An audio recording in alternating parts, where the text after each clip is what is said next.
É com alegria que nós queremos cumprimentar os amigos neste momento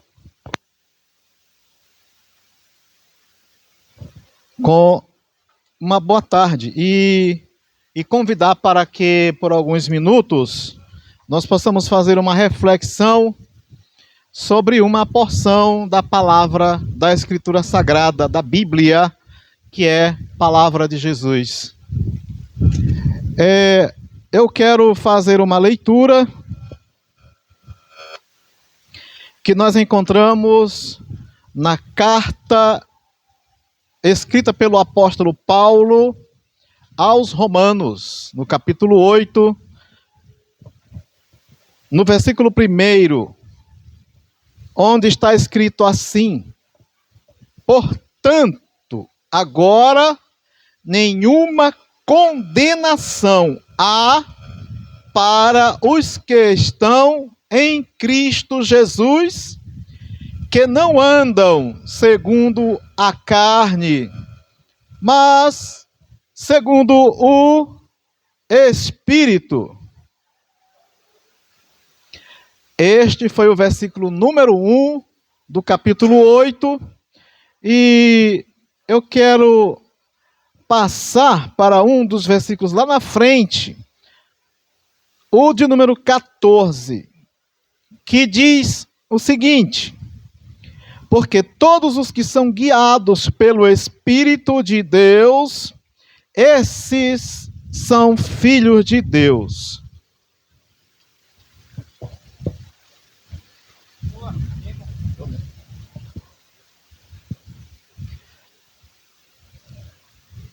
Particularmente, eu percebo esta leitura como trazendo uma mensagem de muita profundidade para nós. Eu gostaria de repetir, porque às vezes, repetindo, a gente tem mais facilidade de perceber a importância e também a mensagem. Olha só, porque agora nenhuma condenação há para aqueles que estão em Cristo Jesus, que não andam segundo a carne, mas segundo o Espírito. Nenhuma condenação há. Mas quando fala de condenação, vem uma pergunta à nossa mente: que condenação é essa? Bom, condenação, quando se utiliza essa palavra, ela deve estar se relacionando a algum tipo de crime, porque só é condenado quem comete um crime, quem comete algum ato de contrariedade para algum tipo de lei. Então, a que condenação está se referindo a passagem lida? Nenhuma condenação há para quem está em Cristo Jesus. Então, não há condenação para algumas pessoas, alguma classe de pessoas. Que pessoas são essas? As que estão em Cristo Jesus. Então, quando alguém comete um crime, ele vai ser julgado, mas ele tem direito a um advogado que vai tentar livrar aquela pessoa daquilo que está sendo acusada. Então nós vemos na figura de Cristo alguém que está defendendo. Então todos os que estão em Cristo estão livres de uma condenação. E que condenação é essa? Que crime é esse? Que alguém, para se livrar, precisa estar em Cristo. Eu gostaria de informar, esclarecer, que o crime, que a condenação que está se referindo aqui, o ato cometido, chama-se pecado. O pecado é um crime diante de Deus. Toda a humanidade acabou envolvida pelo pecado. Toda a humanidade pecou. E pecar é ofender a santidade de Deus. Então, quando o homem peca, ele está cometendo um crime contra Deus. Como falamos no início, todo crime, ele passa por um processo de julgamento. E uma vez confirmado o crime, vem a condenação. E qual é a condenação para quem comete pecado contra Deus? A condenação é uma coisa que, em outras passagens, não dá para a gente ler agora, mas a Bíblia fala de morte eterna. Quando o pecado entrou no mundo, ele já trouxe uma condenação, que foi a morte física, a morte deste corpo. Ninguém se assusta se disser que a morte existe, que ela é real, porque todos sabem que um dia hão de morrer, e essa morte nada mais é do que uma consequência do pecado. Mas ainda existe uma outra morte, que também é consequência do pecado, e que é muito pior do que essa morte física, do corpo físico. É a morte eterna. A morte eterna, que significa a separação eterna de Deus, sem nunca mais poder ter acesso ao Criador. Essa é a condenação. Uma morte que é uma separação. E é também traz como consequência sofrimentos eternos. Então, todos os que rejeitarem a palavra de Jesus, todos os que não derem ouvidos ao Evangelho de Jesus, estão incorrendo no perigo de sofrer esse tipo de condenação. É por isso que o texto diz que nenhuma condenação. O que acontece?